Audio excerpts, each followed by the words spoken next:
Hey everyone, welcome back to the channel. In today's video, we are diving into part 2 of our review for the Yottamaster Thunderbolt for NVMe SSD Enclosure. If you haven't seen part 1 yet, I link it here. In this video, we'll be focusing on speed tests, both theoretical and real-world performance, checking out the temperature during heavy workloads, and wrapping it all up with my final thoughts. Let's dive right in. First off, let's get into the theoretical speed tests.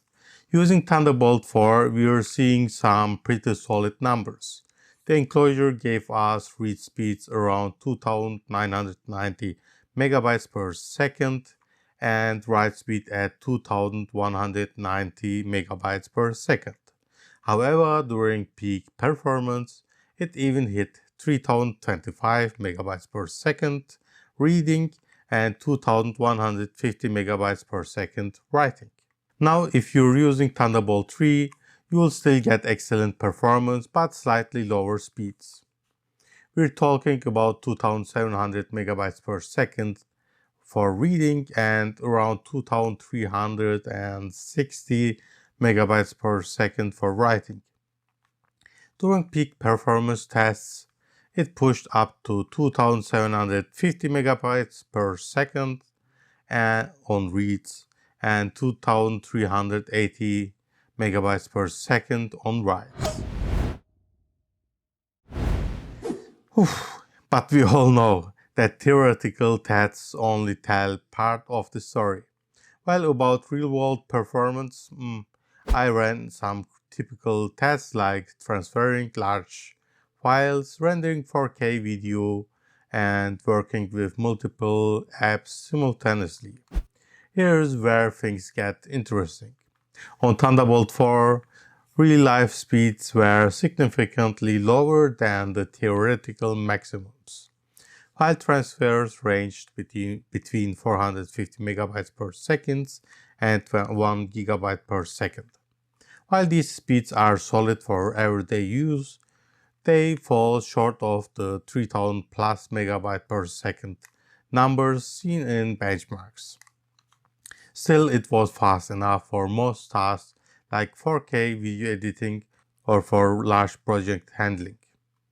On Thunderbolt 3, the real-world speeds range between 300 and 400 megabytes per second. While slower than Thunderbolt 4, these speeds were still decent for everyday tasks like file transfers and lighter video work, but not quite ideal for heavy workflows. Now let's talk about temperature. High-speed SSDs can generate quite a bit of heat, and effective cooling is essential to maintain performance and longevity. During my tests, I measured the temperature under both Thunderbolt 4 and Thunderbolt 3. With Thunderbolt 4, the enclosure stayed relatively cool, with the minimum temperatures sitting at around 39 degrees Celsius during idle and maxing out at 53 degrees Celsius under heavy load. That's a little higher than Thunderbolt 3, but still well within a safe range for NVMe SSDs.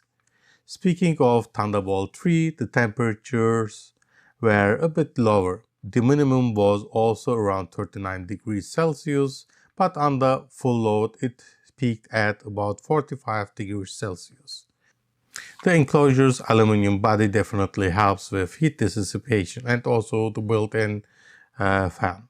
And I didn't experience any thermal throttling during any of the tasks.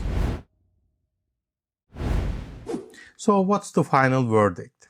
The Yottamaster Thunderbolt for NVMe SSD Enclosure delivers excellent theoretical performance with both Thunderbolt 4 and Thunderbolt 3.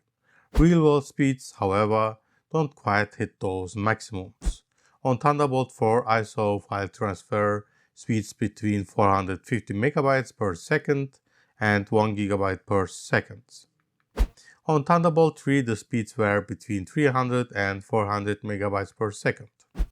While these speeds are lower than advertised, they are still sufficient for most everyday tasks, especially for users dealing with larger files or 4K content. Temperature-wise, the enclosure manages heat really well. While Thunderbolt 4 temperatures were slightly higher, they are still completely safe and didn't affect performance. Overall, if you're looking for fast, reliable storage for creative workflows or professional use, the Yottamaster Enclosure still provides excellent value, especially if you're after Thunderbolt connectivity. That's it for this review.